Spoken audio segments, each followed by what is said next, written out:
Hello, Hidden Gems. It is Lauren, and I wanted to bring you an interview with someone very special to me. Someone that I got to know during the Richard Allen trial. Her name is Susan Hendricks, as you can see there on her screen. For those of you watching, for those of you listening, I am with the Susan Hendricks. She was an HLN anchor as well as you were on CNN Pipeline, CNN It was anchor. CNN. I was on Anderson Cooper's show for about 5 years, Okay. doing the headlines and stuff like that. That was an experience. I'm grateful that I was on that show. Yes, and that's where I first saw you, and actually you lived my dream because when I started broadcasting, I said, my main goal was to be a CNN, on CNN. So you did it, I didn't, but thank you for coming on my show. Oh my gosh, it's great to be on. Yes. And, I got to know Susan, mostly I wanna introduce, though, that you are the author. You're an author of Down the Hill, and I'll actually bring that up. Tell us a little bit about when you wrote this book, and I will share it here on the screen. Well, Lauren, I covered the story when it broke. It was 2017, as you know, when the girls went missing. So the next day, it was breaking news when they found the bodies of Abby and Libby. And that's when I first covered it on the set. And in my ear, as you know, being in the same business as I was, in my ear, the producer would say, okay, we have breaking news. They discovered these bodies, Delphi, Indiana. You'll be interviewing a man who owns the property where the bodies were discovered. So that, of course, is Ron Logan. So they say after the commercial break, you'll talk to him, mic check. And I said, Ron, can you hear me? Yes, I can. And then coming back from break, it was Ron Logan saying, nothing like this had ever happened here. And my boys would play down there. And so that was the beginning of this. Little did I know, fast forward, and HLN sent me there and said, we're going to do some more of a long form on this story. And HLN really didn't do that. We were mostly trials with Casey Anthony, Jodi Arias. So I said, okay, let's go. So I went there and met then Detective Jerry Holman, Tobe Lesenby. He was the sheriff at the time. I met Becky and Mike. And I don't think I met Tara at the time. So that was the first time, and Kelsey, of course. And she took us, two photojournalists, producer, myself, to the Monon High Bridge, which looks very different than it does today. So that was the beginning of this. And they were so open and so warm, and I felt horrible seeing pictures of Libby everywhere, welcoming me and the producers and everyone into their kitchen. Mike made spaghetti and meat sauce that day. So it just made me feel so different than the other stories, because as you know, Lauren, the cycle keeps on going, the news cycle of the next story, the next story, the next story. And you're not really able to get close to anyone when you're covering these. So it was a new experience, and I felt for them, and I noticed how strong Kelsey was. I think she was, at the time I met her, 18. And fast forward 2019, the press conference, that was the second time I went there with Superintendent Doug Carter saying, Yes. change of direction in the new sketch. Hidden in plain sight. Hidden in plain sight. Yes. Exactly. Or we believe you lived in Delphi or from Delphi, and we believe you could be in this room. Yes. And I'll never forget that day, because everyone's in the room. I'm kind of sitting on the carpeting, front row there, and thinking, oh my gosh, in this room, and taking notes. And I recorded it on my phone, and I put my phone down, so I still have that. But you could tell I'm writing notes. And then I was on CNN Live for the next, 15 hours of like, oh my gosh, was he in the room, and all the questions. So as I got to know these families, and as I was watching, as it was occurring, the investigation, I thought this could be a book about what the families are experiencing from their point of view. And it's an incredible book. I listened to it actually on Audible, because that's what we did when we were at the trial. There was no time to leisurely read, right? But I had my ears on, and I was actually listening, and it was so touching to me hearing Kelsey German actually read the foreword. I was so touched by that. I want to say thank you for that, and thank you for not just including the family, but having her first and right there. Let's hear from Kelsey before we even delve in what this was like for her. That was really touching and moving. And she really is an excellent writer. She told me when I first met her, before the book was even a thought, about how she loved to write and how it was healing for her. And I thought about her writing the foreword, and she said yes. And I was so grateful that she did. And it just shows you hear her when she also tracked it.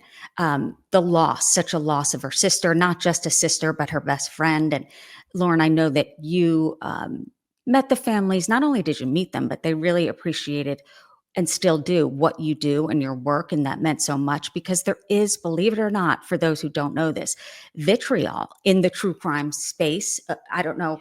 We could talk for hours about how that came about. And Yeah. it's Well, not let's really, talk. We can talk. Yeah. yes. And it's not, I'm just going to open this. And I'll do. I think, but early on with Kelsey, of course, she wasn't expecting any of this. She was thrown into this whirlwind, if you will. She was on Dr. Phil soon after, and this crime got a lot of attention, Lauren, as you know, because of what Libby caught on her phone, the man on the bridge and the walking and the voice. So it's rare that you get in a case like this to hear who authorities believed. At the time, first, they just wanted to talk to that person, and then they believed that he was involved, whoever bridge guy was.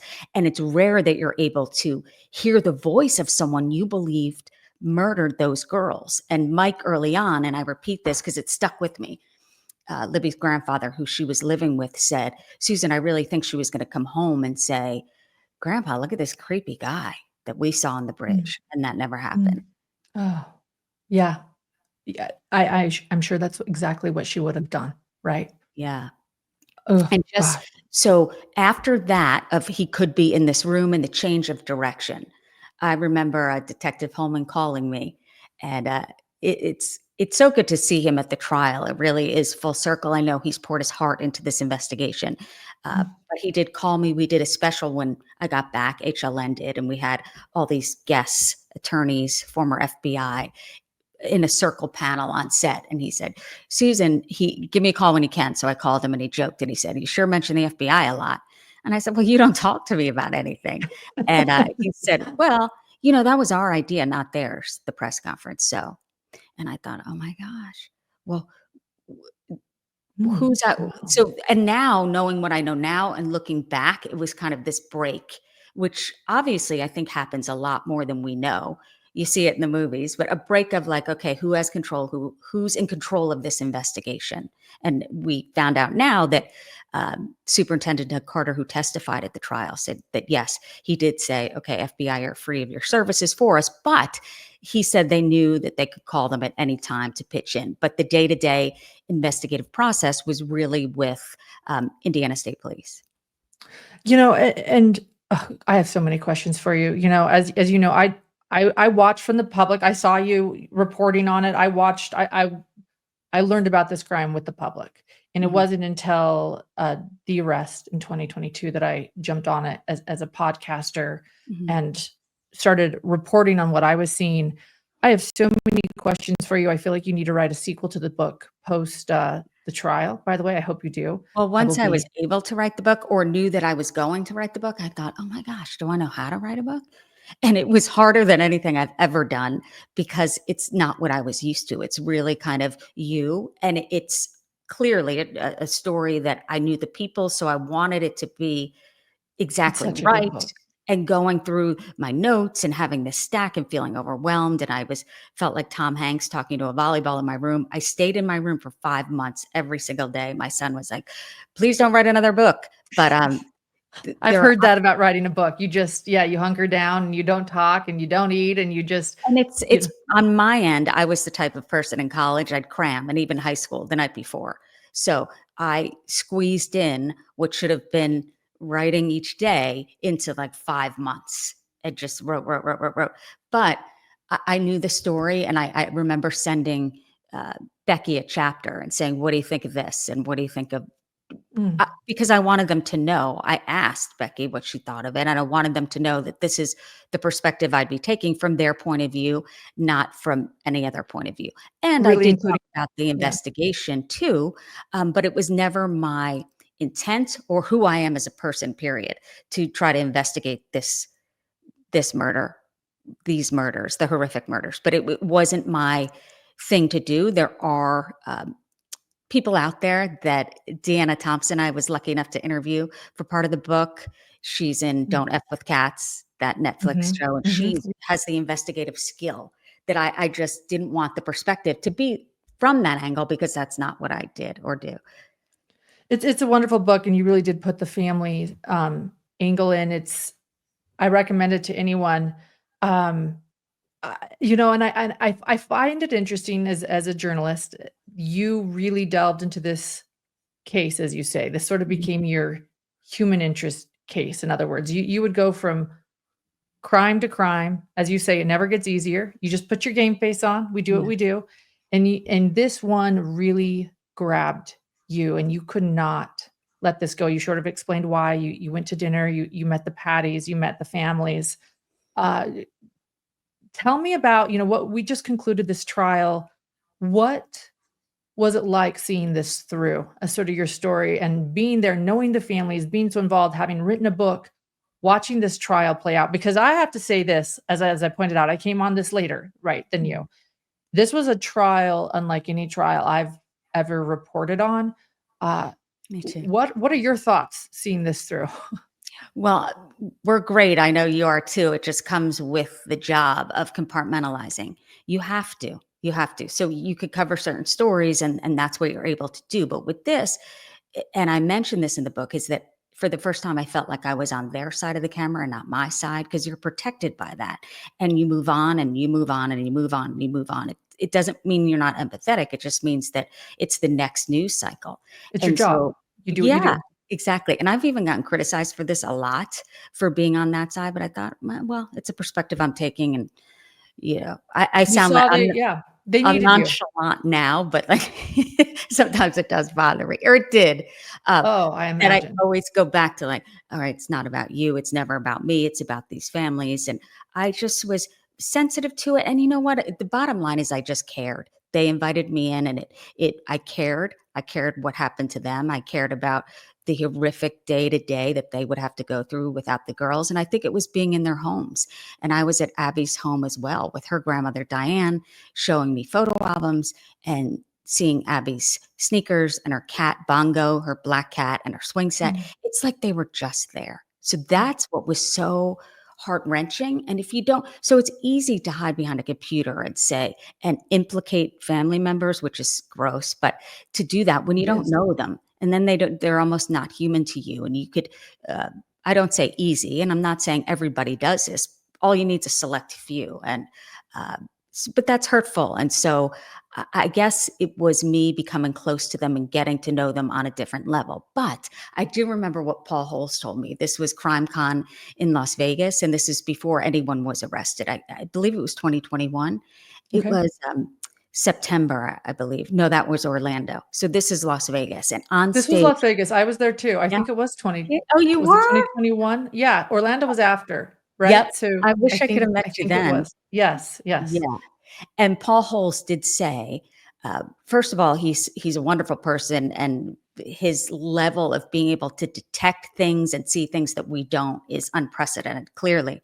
Uh, but he is modest, and I remember him saying, "Susan, are you sure they don't mind if I'm on stage with you?" And I'm thinking, because they did invite me to speak with them to be the host of the panel, and I said, "Let me check with Mike." I said, "Mike, what do you think about Paul Holes being on stage?" And he's not that slick kind of a guy that maybe people think he is. He's really modest and kind. And the reason I asked that way is because I didn't want the families, because it's their dialogue and it's whatever they want to say to help get the word out there. And he said, and Mike is funny. He said, "I'll think about it." He said, "Yeah, you can have him on." And just, I think he added so much, and of course told the family what he thought. And I saw Mike really kind of zoning in on Paul Holes. But he did say this: once someone is arrested, it just doesn't go away. It's not, because they were looking for someone for so long, Mhm. handing out flyers. They worked tirelessly. But he said that it'd be a new mourning period, a different sense of mourning. And you would look at this person, whoever it was, person or persons at that time, and say, is that the last person they saw? And it's a different type of emotional roller coaster. And I saw that once someone Mm. was arrested, Richard Allen. It looked like someone took the wind out of Becky's sails. She looked depleted, and she's always a go-getter, go, go, go, go, go. Yeah. And each family, for those who don't know the story as well as we do, the families were very different. Abby's family is more kind of reserved. And when Mike did his first press conference before I met the families, this was March, I believe, 7th, right after it happened, 2017. And he Mhm, said, please mhm, don't contact Abby's family. You can go through me. And he thanked the media and he read a letter from the family on their mm. behalf. And that's when he kind of knew, okay, Mike's at the head of this right now. And Abby's family is handling this different because, of course, every family is different. Every family is different, right. And I think that's true about the trial. I think now it's a different period of mourning for them that he was found guilty. I know the sentencing is December 20th, but so he was found guilty. Now what? The girls still aren't in their homes. The laughter's gone. The moment's gone. They will forever. I remember interviewing Kim Goldman's father, and he said, Susan, forever Ron Goldman um, will be Mm. that age, 25 to me, and never grow old. And that's true. There were milestones with Libby's friends, and they got to decorate their own parking space in high school.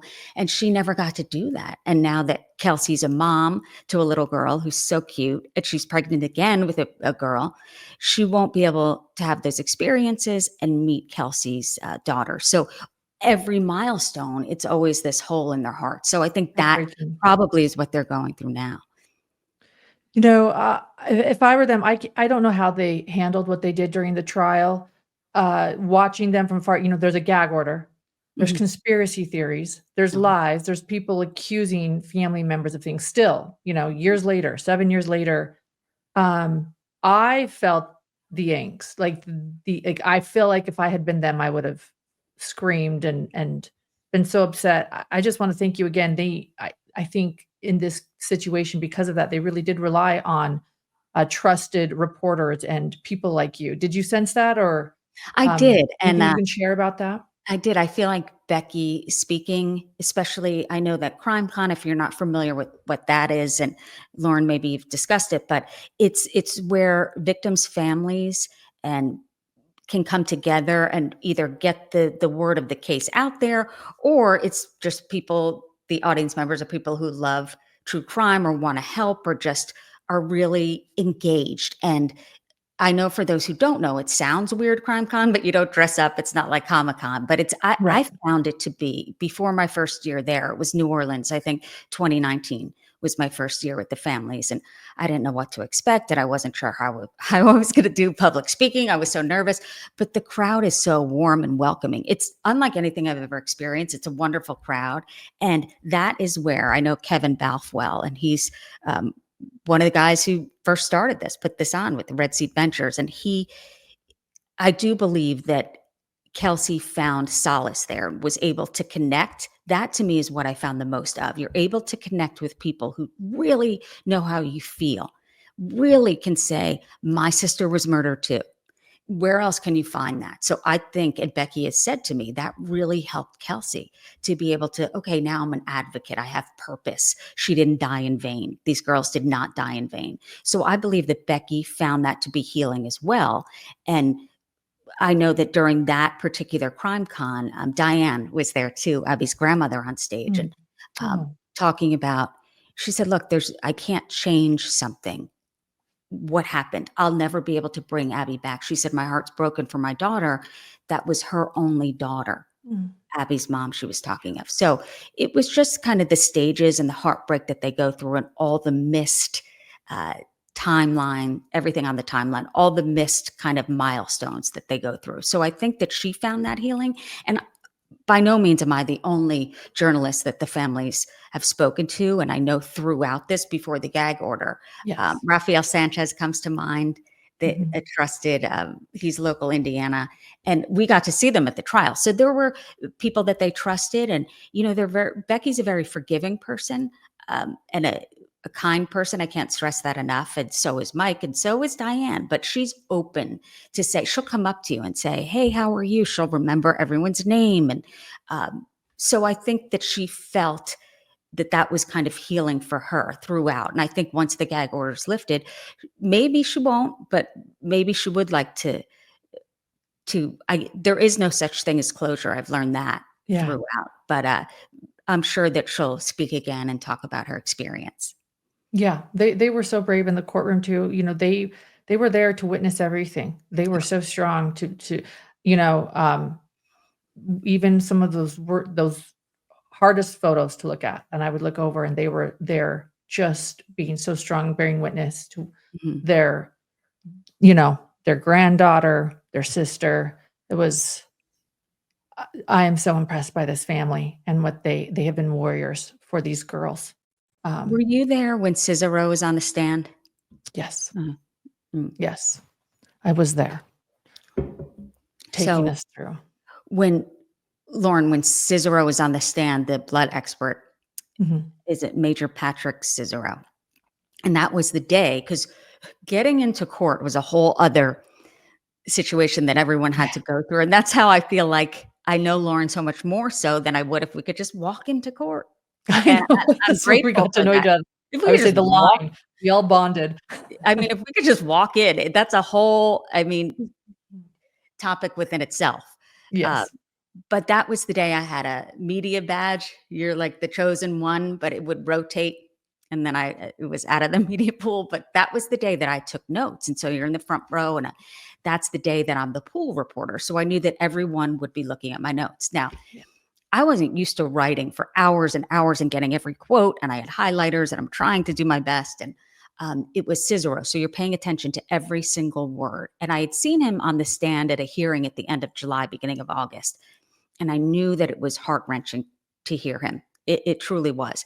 He was on the stand, and they're showing images. And I had yet to see the crime scene photos at this particular Mm. point. Maybe they showed one in court. I'm not sure if before that, but this was up close. Yeah. And the technology, they weren't that savvy in the courtroom. And so it was almost like a big iPad that was shown, not a TV screen. So if you Mm, touched it, it yes. would zoom in. And Cicero got up and he touched it and it zoomed in, and it was Libby, like with blood on her face. And it's so horrible. There And was an audible gasp at that moment in the yes, courtroom. and I know Because you know this because I hear that a lot, the audible gasp. And sometimes I'm wondering, was there, or is that just in writing? This there was when he there talked was. about the blood across Libby's face, and I'm sorry to be graphic, but it was up, you would see, and then he talked about kind of how that could occur, and he believed she was dragged by one arm a couple of yards, and um, he was talking about like a mark on her face, and he said, without the presence of water, I took down the quote, that would coincide with what would be a tear. He was basically saying it was a tear, and that was the gasp, Lauren. Do you remember that? Mhm. Yeah. It was so like, it really was. Oh my gosh, because I remember Becky saying to me, I hope she didn't suffer. Well, a tear says she knows what was going on. It Yeah. She knows. So She that knows. was like, oh my gosh, I'll never forget that day. And not that I wouldn't have paid attention where I was sitting. I probably wouldn't have seen as much, but it was just it, I'll never forget that moment ever. And I can't Yeah. imagine being the families and seeing that. Right. And that front row, to explain to everyone, when you're the pool reporter taking notes, again, usually being a pool reporter means you get to have audio or a video and then you just hand it over. You're in charge of actually handwritten notes. You are you are sitting on the front row where you can hear the best.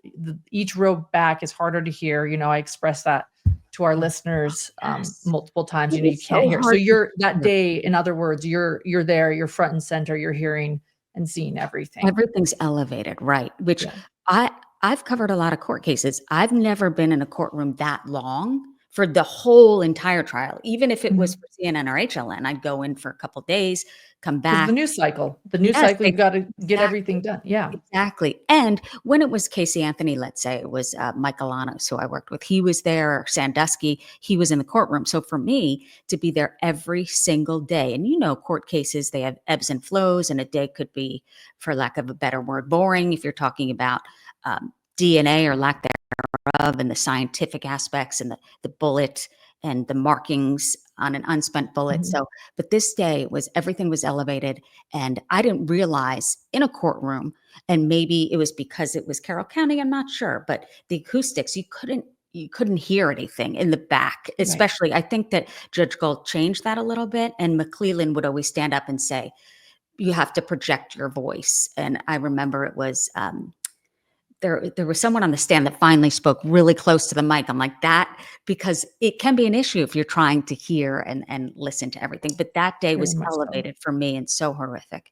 Yeah. No, thank you for sharing that and explaining how that happened. And yes, we got to know each other through the line. You're right. Had you been able to get it in access Walk in. every day, And you you might have mentioned this, uh, but so you lined up and everyone had to get in, and it was, and I would never want to talk about it inside because I felt like we were complaining, and we weren't allowed to talk. But if we could, at a moment where Judge Cole wouldn't be mad at us, I didn't want to seem like I was complaining, because once you get in, you're like, okay, you can exhale, and you're like, this is yeah, a double murder trial of two young girls. You yeah, never forgot that, but you didn't want to complain about anything. Well, nothing. slowly but surely, word got out, and this just tells you who they are, to the families, and they brought food in the middle of the night, pizza, um, you name it. Becky was telling me that Tara, Libby's aunt, would swing by food. I mean, they cared about us. And some people on that line weren't that nice to the families, but they brought pizza anyway. So that just tells you Right. kind of who they Exactly. A are. lot of people there were not nice to the family, and they were still bringing food to us at 4 a.m. and at 5 a.m. in the morning. It Just was shows you who they are. And incredible. once you got in, and I know, Lauren, you know this, and then so there'd be a morning break, and then there was a lunch break. You had to go back down and line up again. At times, I felt like I was at Rikers, and you don't want to make a false move or you're in trouble. I would joke, Right, right, and then if Lord you of the think you're Fly. safe, there was one day, I don't know if you were there that day, there was one day I thought I was safe, I had hit every goalpost, Yep. I had been there since it was pitch black outside, I had line sitters, we were up, there's a line outside, and there's a line getting in, then there's a line at the top of the stairs, and then once you're there and they count you, you're, like, good to go, right? And I was in that line, and all of a sudden I was like, "I have to go to the bathroom right now," I actually didn't feel well, so I was nauseous, I was like, I "I'm." was there. I Oh, was you were there. So that's what people don't realize either is I had already like used the restroom for I was like, oh my gosh. I mean, TMI, but like I was like, I'm gonna throw up right now. Like, and I just like ran to the restroom and I came back out, right. And he was like, back a line. And I was like, but this back deputy, a line. 99% of them were nice, right? Yeah, But and he was nice too. I was like, I understand. well, I respected not him. It really. was He was not nice. And I remember, okay, so that day, this guy was mean, and he was angry at something, and you just ran up, but he acted like you just ran up from outside and didn't spend the I whole night know.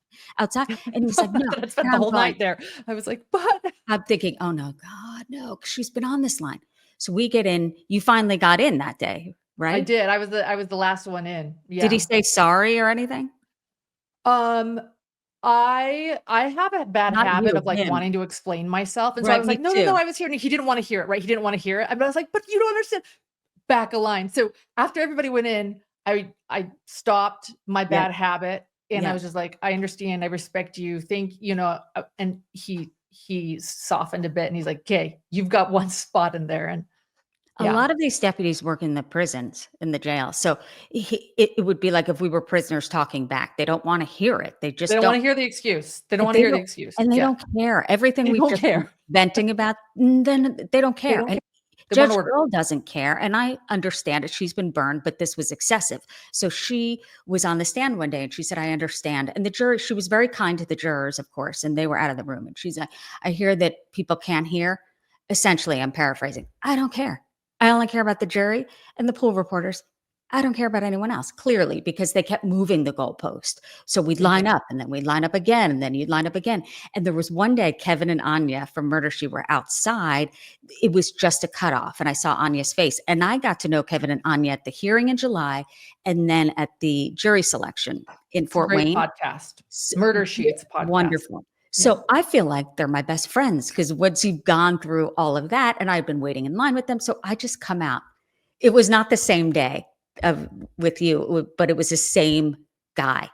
And I said, "Excuse me, there's 2 more seats in there." And he goes, "Okay." He goes, "Worry about your own seat." And I just scurried in. I'm like, "Okay." Like, No, you're like, I know. Do I push? Do I do this? Do I not? Is it but a I good saw day? Is Anya's it a face. bad day?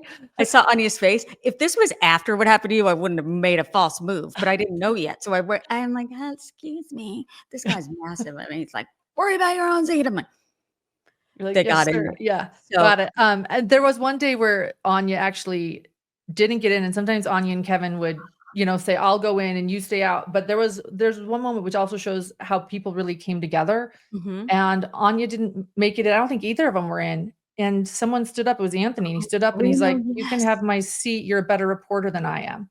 And he That was got up and left. so nice of Greeno.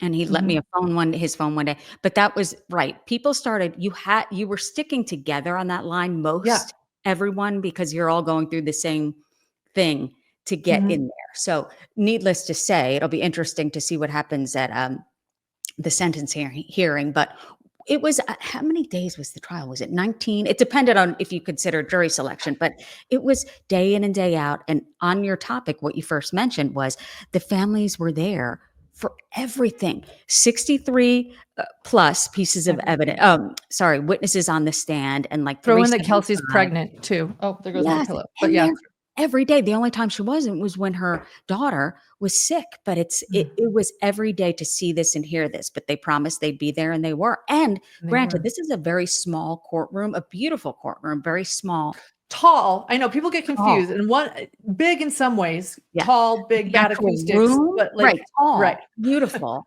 but the seats were limited, and so Becky was concerned there wouldn't even be enough seats for her family Yeah. members to come. So, yeah, Yeah. they went through a lot.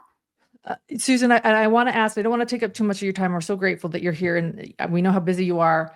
I think one of the big things that as a podcaster and YouTuber and someone reporting at the trial was I was just so surprised at varying views and opinions as we're all hearing that are fair. But can I ask you where you are and how you feel about this verdict? Yeah, I I saw you on Tom feel Webster's show too, so I know you're talking about it. and I know, me on Tom Webster show. I interrupted too many people. I was at my wit's end. We could leave that out, but I was like, F this. Okay. We were all on our wits end at some point, so that's fair to say. You can talk about I that. was like, fuck this. I'm like, there's fucking QAnon crime people out there. Because it's Tom's Thank show, I you. was like, I'm saying Yeah. whatever I want.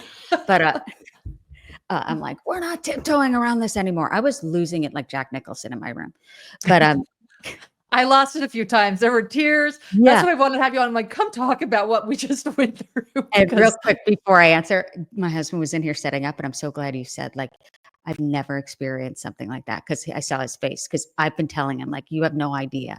And to hear it from you, like, you just have no idea. So, all and right. I have sat through full murder Yeah, trials this before. was And they're all so, hard. They're all hard. There was just this unique aspect you to the I can't don't make this shit up if you try. I It was so fucking nuts. I think I do have PTSD. All right. I know that's what I'm trying to tell people. So I'm glad I can validate you and your husband heard because it's really hard to explain to people I what laid was in bed going for 2 on. days, and I felt like I've been beat up. I never felt that before, and I've done morning shows my whole career, and I was like, I can't move, and I didn't lift a weight, not do one exercise in 30 days, so it was crazy. All right, I'll answer that question. Okay. So my belief is they do have the right guy. Do I feel like there were mistakes made within the investigation? Yes. Do I feel like that everyone did the best they could with the resources they had and the knowledge they had? Yes. Uh, I believe that Richard Allen was the biggest piece of evidence, his word. I believe Richard Allen. And if you believe Richard Allen, and he says he was there at that particular time, soon after the murders, I believe it was 2 days later, he came forward to Dan Doolin in that grocery store parking lot and said, I was there. I was there. Then again in 2022, during the interviews, I thought that was a huge day when Liggett was talking to him and the investigator, Steve Mullen. And he said, I was there. What were you wearing? And he said the same outfit. So I believe, or something similar. And I know everyone in Indiana has that kind of uniform, if you will. But I believe that he was the evidence that they needed to convict. Was surprised? Was I that there was no DNA? Yes. But I don't think that I'm not an expert by any means, not even close, of Right. when DNA is there, when it's not. Was the person wearing gloves? But I do believe that the jury, I thought it was I saw it from jury selection. That was the first time I witnessed jury selection. I'm so glad I did. I learned so much. I'm so grateful that they were sequestered because of all the information surrounding this. And I'm so grateful they were from that county and not from Delphi. People are just, as you would understand it, too close. But for those who think that Richard Allen didn't get a fair trial, I believe that he did. And I believe it may have been, I believe it was a disservice to not have at least the audio out there so everyone can make I judgments agree. on them on their own and hear all of the confessions. Do I believe that he should have been in that prison? Absolutely not. I think the defense had something to argue there, and I think they argued it. They did a good job. I truly believe that. But do I feel like it was beyond a reasonable doubt that Richard Allen killed Abby and Libby? 100% yes. Thank you for sharing that. I agree. He shouldn't have been there, but it Mhm. doesn't change the evidence, and mistakes were made, and it doesn't change the evidence. I see it the way you see it. I trust this jury. They deliberated, they listened, they took The notes. questions were The amazing. questions, I know. You knew that they not only were they listening, but some of their questions, I'm like, these people are highly intelligent They were because about, yeah, I was like, "Wait, what?" I don't I even know was what they asked. like And you could I'm just, kind of like, thinking of lunch, and you guys are yeah, like, "What did you just get yeah, out of and you this?" could kind of sense, like, based on their particular jobs, kind of what they knew.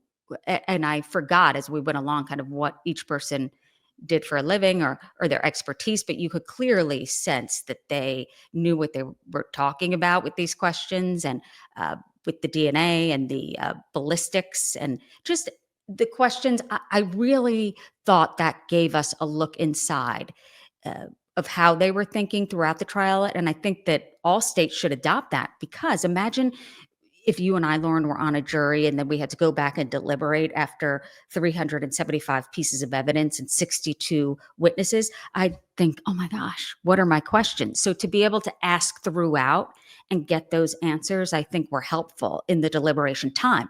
But I will say, nothing is a slam dunk. I had no idea what the outcome would be. And people can guess. We did that with Jodi Arias, Casey Anthony, Scott Peterson.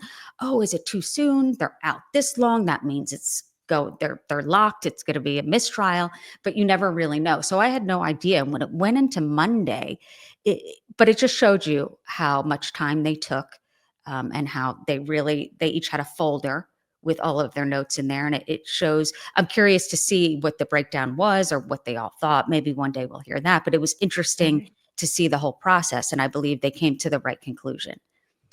I wanna say I agree with you that I believe that if there had been audio or something from the courtroom, it would have helped. I think that was part of why this trial was so hard, was it felt there was this sort of heaviness of, like, we have to relay this information, and what everybody's hearing and what they're relaying is, it was broad and it was confusing, and I agree that it was a disservice to the public. I think this is one reason that as journalists, we believe in transparency.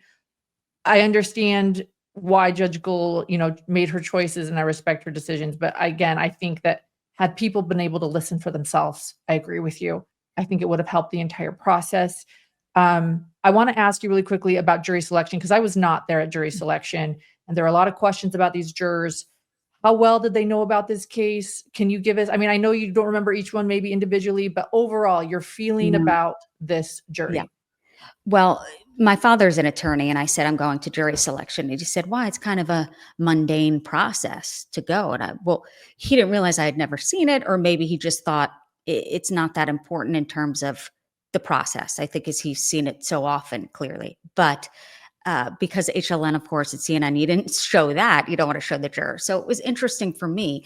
But they did the question that was asked, and it was by Judge Gall. How many of you have heard about this case? And at first I saw them hesitant, and then a lot of them raised their hand in the group that was brought up. So that there was a whole section that was brought up. They sat down kind of where we were sitting, but this was Allen County, a much bigger courtroom.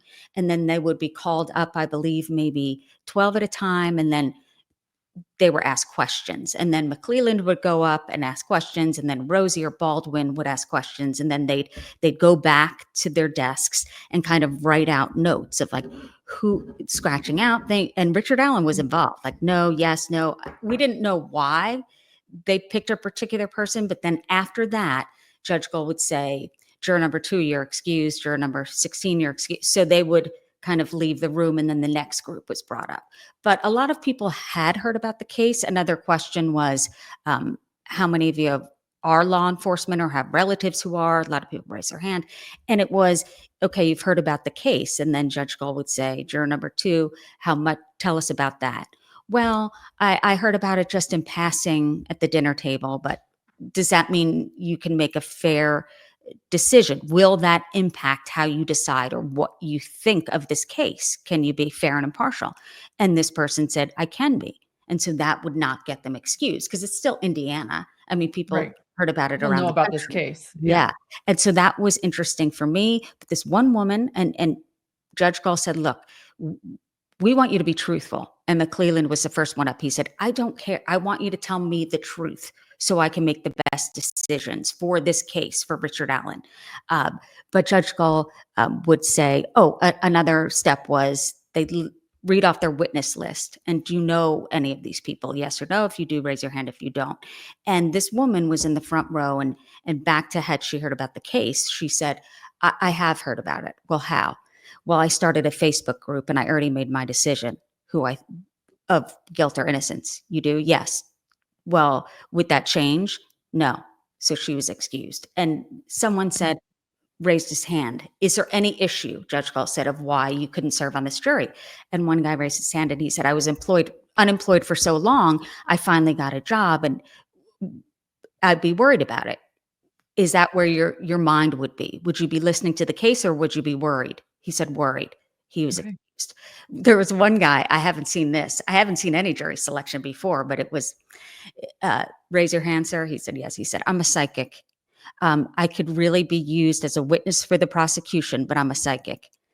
And okay, so then we're on break and I walk out and he's excused and he walks next to me, said, I can hear Richard Allen's heartbeat in there. I said, oh, and ran to the bathroom. So you talked to him even. I had heard of that story. That's yeah. interesting. And then one more, there was a guy in his 30s in front row, kind of leaning back. And I'm like, oh my God, can he just be respectful? And he was answering so in a rude manner, but kind of funny. And then he just, is there any reason you can't? And he raised his hand saying, please don't put me on this case. I don't want to be on this, please. And it did get a laughter in court. And she said, I don't want to do it. And she said, well, then we don't want you to do it because they There don't you go. want someone on there. And there were, of course, women and men with kids, little kids. So any issue you could think of, they want people who can serve and whose mind will be fully in. And I think being sequestered, although it was probably excruciating, considering we're all on our phones, they couldn't use them unless a deputy was standing by, or they could write work emails with a deputy right there. Although I'm sure it was difficult for them, I think it helped them come to the conclusion that they did and be a fair and impartial jury. But I think seeing that process was eye-opening for me in a good way. Thank you for sharing that. No, I appreciate that. A jury that we can trust, then in other Yeah. words, they Mhm. did their due diligence. Okay. And a variety. I was surprised by, I mean, as far Different as ages. diversity goes, not very diverse as far as ethnicity goes, but it's Indiana Yeah. and it's one county, Jury but of your peers, right? it's a Older, jury of your younger. peers. Mhm. Mhm. And you were Right. trying to assess, like, what are they thinking? You could never tell. The only thing I noticed with the jury is the one guy on the top row always scanning the crowd, like always looking around and taking in the surroundings and looking at how people reacted to things. And there's one thing I do want to say for those who think Richard Allen did not get a fair trial. That's what the appeals process is for. Do I think he'll get one? Not necessarily. But again, there were mistakes made, but I believe they do have the right guy, and there was overwhelming amount of circumstantial evidence. But I always say, why would the family want the wrong guy in custody? That would mean that a child killer was out there. Right. And if you think maybe, someone else was involved, back to Paul Holes, on his assessment, and his history will show you he knows what he's talking about. It's that usually men like this work alone. And if he didn't, he would have mentioned that other person, I believe, by now. It's very rare that, you can convince a guy to maybe rob a bank, but to do something like this, it's far-fetched. But again, I wouldn't want the wrong person in custody, of course. And if Richard Allen was innocent and I felt that, I would say that too. But I Yeah. believe he is guilty. Yeah. Yeah. The evidence, I sat there listening with open mind and the evidence led me to the same place. You know, law enforcement got a lot of flack at this trial. There were mistakes made, but as you shared in your book, and I want to bring up your book again, but in your book, you got to know these law enforcement personally. You were at that 2019 press conference with Doug Carter. Can you tell us a little bit about your thoughts on law enforcement in this case? I just think, and speaking of Doug Carter, I think he's a class act, and there's really no one like him that I've ever met in terms of different stories, and he always took the brunt of everything. He did interview after interview after interview, and he would always say, Susan, I can't say what I think. I can only say what I know. And right now, we can't tell you everything we know for the integrity of the investigation. And again, there were mistakes made. And when someone was in custody, it was October 31st, 2022, I did a panel, and he came on, and again, very modest. He said, I by no means am taking credit for this. There are people who put off retirement. As I mentioned in the book, some of the officers had their screensaver of Abby and Libby. They put their hearts and souls into this, and seeing what they saw. And now I know what they saw with the crime scene photos. This was very personal to them. It's a small community. And with Doug Carter, who I believe was leading this throughout, would always say, if it was something bad, take it out on me. And he said, Susan, how do you think I feel? And he wasn't feeling sorry for himself, but he did say, I have a grandfather, meaning Mike, asking me, why don't you have this guy? You know what he looks like. You know what he sounds like. Libby did her part. Do yours. At time, because he doesn't mince words. And he was saying, what is taking so long? What can I do? How can I help? And by no means were the family just following and not saying much. They were involved, and they wanted this solved just as much as anyone. And I'm grateful that Richard Allen did come forward and talk about what he wore. And I know that people say it's a small town. Even my father, who I mentioned, an attorney, would say, why can't they get the guy? He's on the bridge. He has that outfit on. And I said, well, Dad, it's very small. And I feel like everyone has that outfit, and the face was blurry. But I believe that Libby, in the closing arguments, Nick McClelland, and then the rebuttal of closing, so he has the final word, said that Libby always wanted to solve crimes. She did. She was interested in that. And he said, and she did her own, which was so touching. Oh my gosh. I know. That moment, I will not forget. I want to bring up your book one more time, Susan. Down the Hill. It is an incredible book. If you guys want to understand this case and how it affected this town and the families and the details, this is the book. And I just want to thank you for writing it and for caring about this case. And I think there's a moment in a journalist's life where a story becomes bigger and it becomes a human interest story more. So you realize, and you have to delve in, and you have to do your part when you see something that needs a little bit more attention. And you certainly did that when you told this story. And for that, I thank you. You've taught me a lot. Again, like I always say, I jumped in, and I looked to people like you, as I say, the experts, to help me understand. John and I did all the research we possibly could, listened to all the podcasts, talked to as many people as we could before, but we weren't there, in 2019. We weren't there in 2017. And so I just want to thank you for caring about this enough that you did this. You were doing interviews every day. Oh, and one last story. I want to apologize. I was going live after the verdict. I jumped out and I was going live in the car, or not in the car. I was going live outside of the car. You were in our car using it because you had to do interviews, all these news interviews. You were doing news interview after news interview after. I felt so bad when you got out and you jumped the little corner, just so you know. I wasn't saying that Susan needs to get out of my car. I was like kind of wandering around going like, okay, I'm going to find a spot. She's there. And then all of a sudden you jumped out, and I was like, I felt so bad. But well, speaking of you and John, I think you do an excellent job, and your husband nails it. Because we always ask the question, why did he do that? Or why did she do that? You never really get the answer you're looking for, but you can kind of analyze, and you want to know the process. And I always ask, is it nature or nurture? You never really know. Yeah. It's not formulaic. You never get the answer you want. But I think you and your husband do an excellent job on your show, and of just kind of pinpointing how this could have come about. And back to the car thing, I was on Nancy Grace, and she could love her. She's passionate, but she was saying to the producer, I can't hear Susan. The wind is too loud. And I was like, oh my gosh. So then I just huddled in this, because I knew you. I think I got a shot of you at the very end of my live. I'm like, there's Susan Hendricks, and you were sitting on the sidewalk in this little wind tunnel in a doorway. And I should have clipped on a mic, but I didn't think of it. And everything was frantic, but I felt like, okay, the verdict is here. We have this. So it was a surreal moment for me. I was on the ground sitting there and never been so content, going, okay, can you hear me? No wind. But that was funny. No, it was scrambling all around. And when the verdict came out, I know you were outside too, but one person screamed, we're all Richard Allen's. And again, I want to point out, there is such a a divide here of fair trial or not fair trial. Yeah. And there's even podcasters that I listen to or watched, YouTubers who said, going into this, I thought he was not guilty. Now I've heard from people inside the courtroom, and I do believe that he is. But again, we wouldn't want the wrong person in prison. But I want to end on that you and your husband are doing such a great service by talking about everything that you saw in the courtroom, because of course there's no cameras or audio. So you're bringing that, and then the analysis, which I love. Thank you. Thank you, Susan. Thanks.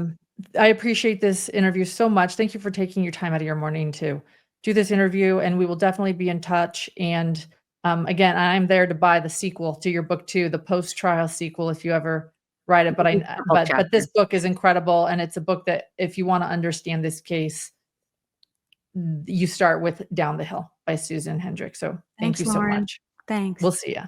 Bye-bye.